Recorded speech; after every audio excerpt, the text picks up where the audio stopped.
Democratic Senator Barack Obama's victory in the presidential election last night was a significant and historic one. It was also very personal for most Bowdoin students, not only for the ideals he symbolizes, but also because this was the first presidential election in which most Bowdoin students could vote in. Obama's powerful acceptance speech roused the crowd in Grand Park, Chicago, leaving them screaming, "Yes, we can." Fundamental truth that out of many we are one, that while we breathe, we hope, and where we are met with cynicism and doubt, and those who tell us that we can't, we will respond with that timeless creed that sums up the spirit of a people. Yes, we can. Thank you. God bless you. And may God bless the United States of America.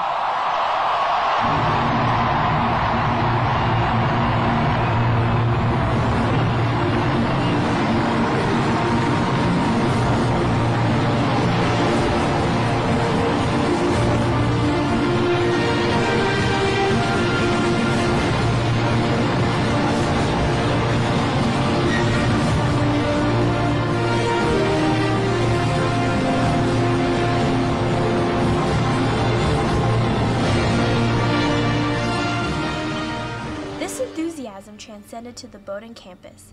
After the speech, residents of Cleveland Street apartments decided to take candles and run into the quad screaming, "Yes, we can." Soon, a large number of other enthused students joined them. We can! Yes, we can! Yes, Zoe? We can!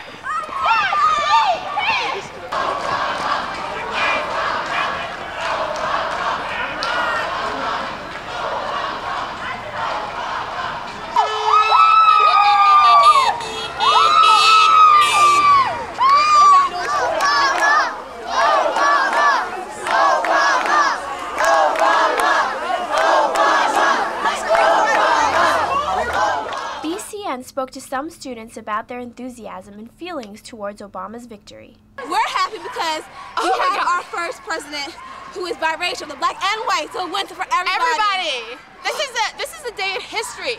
This And marks the time. we made history today. We made history. We got to vote and we did this. This is all of us making a change. And that's what makes this a really important moment. Go Obama, go Bowdoin for making this is a big difference. I know. This is the beginning of like the rest of our lives, the rest of change. This is the beginning of so much. Even they agree. The dogs, the they're dogs like, yes. agree. This is the beginning of change. Beginning of change. Nothing can compare to this. Oh my Go God. Obama. Go Obama! Woo! It feels great. It feels great. I'm overcome with electricity. First off, I'm so happy that Barack Obama is our next president. It's incredible. I cried. Phenomenal. I'm so happy. Finally, the change that we wanted, the change that we deserve. Feels good. I mean, what kind of question is that? It feels great. It feels great. It feels great. Like, look at what it does. I've never seen this in the 4 years I've been on this campus. Like, students mobilized by this. That's it. Let me tell you something. More students vote in BFG. I came to Bowdoin knowing that it wasn't going to be as activist as like another school like Wesleyan, for example, where everyone's so passionate about something. But when I see like 200 kids get out and just, I don't know, take a little stroll. I mean, definitely not a stroll, but like just to show that they're excited about this election, it says something to me about the state of this country, and it gives me hope about this generation. That's right, that we can keep turning down barriers of all sorts of discrimination in order to further the common good and to perfect this union, just like Obama said in his speech. I was telling her, like, there's not much to have a lot of faith in, but having faith in like this huge bundle of people, I think it's close enough. It's definitely the most spiritual experience I've had in a while. You go to Pakistan right now, and you look at any news channel there is, they're covering this election. That doesn't happen every single year. That doesn't happen every 4 years. That's unprecedented. That's amazing. I've never been able to relate to a presidential candidate on a personal basis like this before. And I think that while it might not be a miracle, like if you just look at this crowd right here, he's definitely getting people riled up. And I think that's exactly what we need.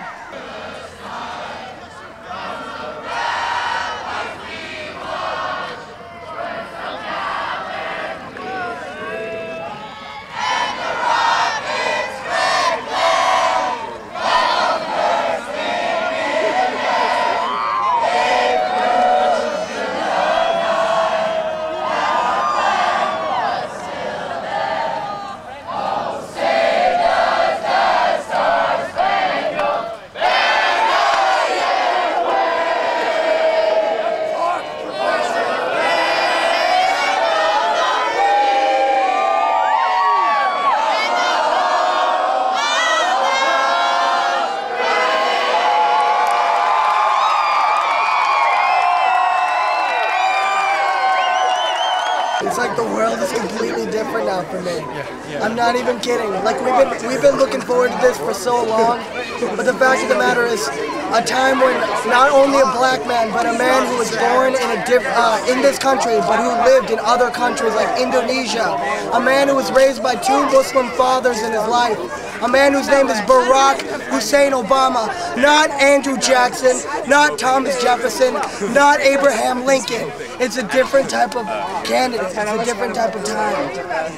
We're going to be perceived completely differently. After also campaigning in New Hampshire for like a week, you know, I could feel that he was going to make a difference. And when nobody thought he was going to win, I stood by him because I truly believe that he is going to change this country. He's going to restore economic prosperity to our country. He's going to give us health care. He's going to give us everything. And I believe that we've made the right choice. Plus, we won't change. That's why we like it. We won't change. More open-mindedness. It means more liberties for us all. It means that we're going to have a better life for our children. And that's what I'm excited about. I think he's the kind of leader right now that is unifying. And I think he demonstrated that through his humble speech before that amazing crowd in Chicago that would have gladly wanted him to gloat about his victory, but he didn't. And I think he's going to instill. He didn't use his name. He said, yes, we can. I am going to depend on you. We, us, our.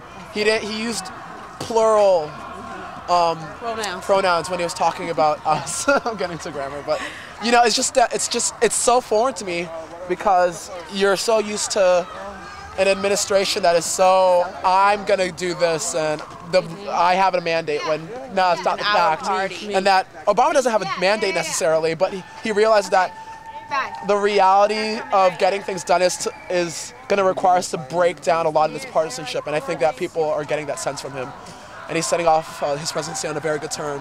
Last year, not last year, in 2004 when Bush won the election, one of my science teachers put Obama 2008 for president, like printed it out and had it up on his wall, and he was telling us all about how Obama should be the next president. And like, you know, nobody was like really taking him seriously, and I'm pretty sure that's still up on his wall. And that's pretty awesome. This is the first time the seniors of this class are voting. This is the first time the freshmen of this class are voting. This is our first vote. We are the youngest of this crowd that put Obama forth, and they are the oldest of this crowd that put Obama forth. This is about a different generation taking command of its politics. This is about a movement in American history. We haven't had a movement since the civil rights era. We haven't had a movement in so long. This is huge. This is really big. I couldn't say it better.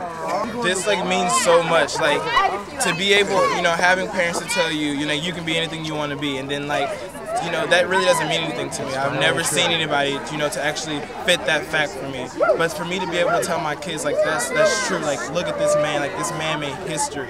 And not only for African American people, but this man is a multicultural person. There are so many mixed people in the world who do not know, like, you know, their identity. This man is the fucking president of the United States. Like, that's how much it is. Like, you know, it's crazy.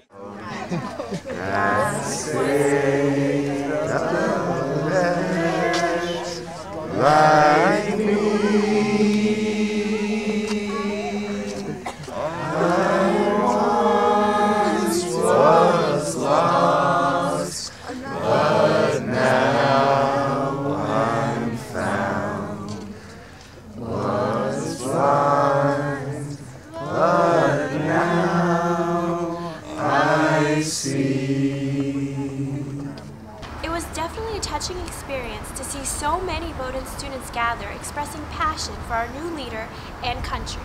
For BCN News, I'm Parissa Khayami.